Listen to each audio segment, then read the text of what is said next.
दोस्तों, आज मैं आपको श्री राम जी के जीवन, उनके बाल्यकाल, शिक्षा, तपस्या और आदर्श चरित्र के बारे में महत्वपूर्ण जानकारी प्रदान करने वाला हूं। उससे पहले मेरा यह विनम्र निवेदन है कि आगे बढ़ने से पहले कृपया मेरी पोस्ट को लाइक और उचित कमेंट करें तथा चैनल को सब्सक्राइब करें।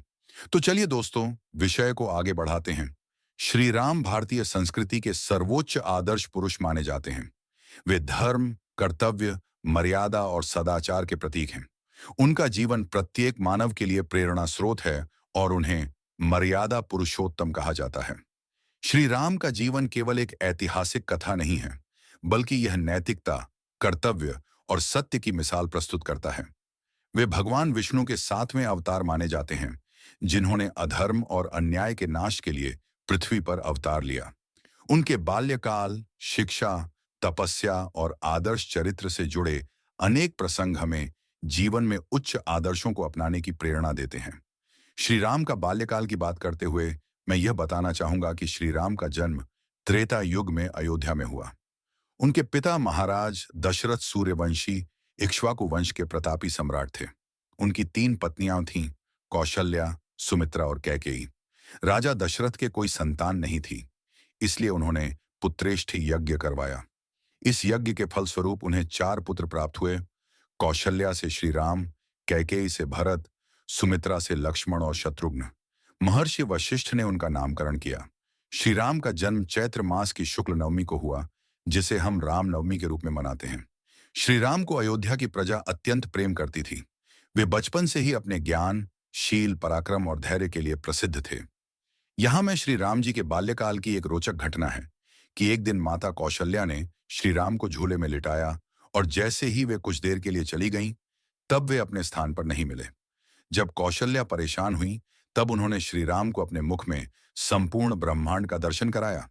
चलिए, अब मैं आपको श्री राम की शिक्षा और ज्ञान से संबंधित जानकारी प्रदान करता हूं।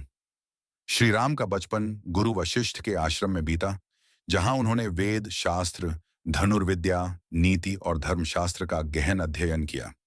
गुरु वशिष्ठ ने श्री राम और उनके भाइयों को शिक्षा दी। उन्होंने चारों वेद, 6 शास्त्र, राजनीति, कूटनीति, प्रशासन और धर्मशास्त्र का पूर्ण ज्ञान प्राप्त किया। श्री राम धनुर्विद्या में अत्यंत निपुण थे। उनका निशाना अचूक था और वे किसी भी लक्ष्य को भेद सकते थे। श्री राम ने विभिन्न दिव्य अस्त्रों का प्रयोग करना सीखा। विश्वामित्र महर्षि ने उन्हें कई दिव्य अस्त्र प्रदान किए, जिनका उपयोग उन्होंने आगे चलकर राक्षसों के संहार में किया। राजनीति और शासन की बारीकियों को समझने में श्री राम अत्यंत निपुण थे। वे न्यायप्रिय और आदर्श राजा बनने के सभी गुणों से परिपूर्ण थे। श्री राम केवल शस्त्र विद्या में ही नहीं, बल्कि योग, ध्यान और आत्मज्ञान में भी पारंगत थे। वे जीवन के गहरे आध्यात्मिक रहस्यों को समझते थे। श्री राम के जीवन में कई ऐसे अवसर आए जब उन्हें कठोर तपस्या और धैर्य का परिचय देना पड़ा। जब श्री राम और लक्ष्मण महर्षि विश्वामित्र के साथ गए, तब उन्होंने ताड़का नामक राक्षसी का वध किया और राशियों की रक्षा की। माता कैकेयी के वरदान के कारण श्री राम को 14 वर्षों के लिए वनवास जाना पड़ा। उन्होंने इसे सहर्ष स्वीकार किया और किसी भी प्रकार का क्रोध या विरोध नहीं किया। वनवास के दौरान श्री राम ने अनेक ऋषि मुनियों की सेवा की और धर्म की रक्षा के लिए कई राक्षसों का वध किया। रावण द्वारा सीता का हरण किए जाने के बाद भी श्री राम ने अपने धैर्य को नहीं खोया और दृढ़ संकल्प के साथ सीता माता को खोजने के लिए आगे बढ़े। अब मैं श्री राम के जीवन के उन प्रसंगों का उल्लेख करूंगा जिससे उनके आदर्श चरित्र की झलक देखने को मिलती है। श्री राम ने पिता की आज्ञा का पालन करने के लिए बिना किसी प्रश्न के वनवास स्वीकार कर लिया।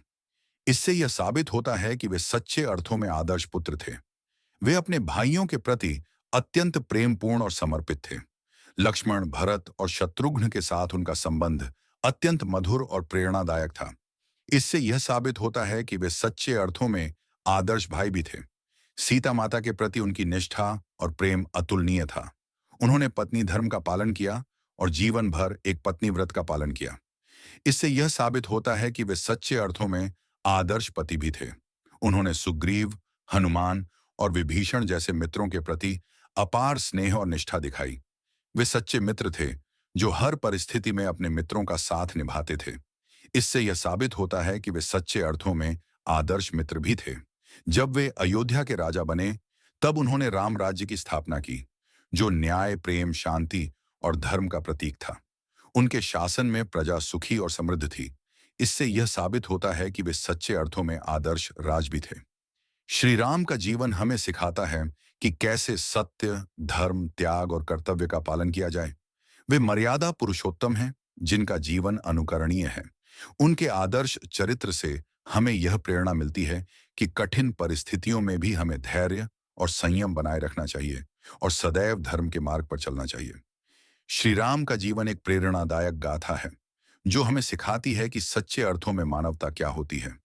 दोस्तों, यह चर्चा यही समाप्त करते हुए मैं आपसे फिर से आग्रह करता हूं, कृपया इस लेख को लाइक और कमेंट करें तथा चैनल को सब्सक्राइब करें। धन्यवाद।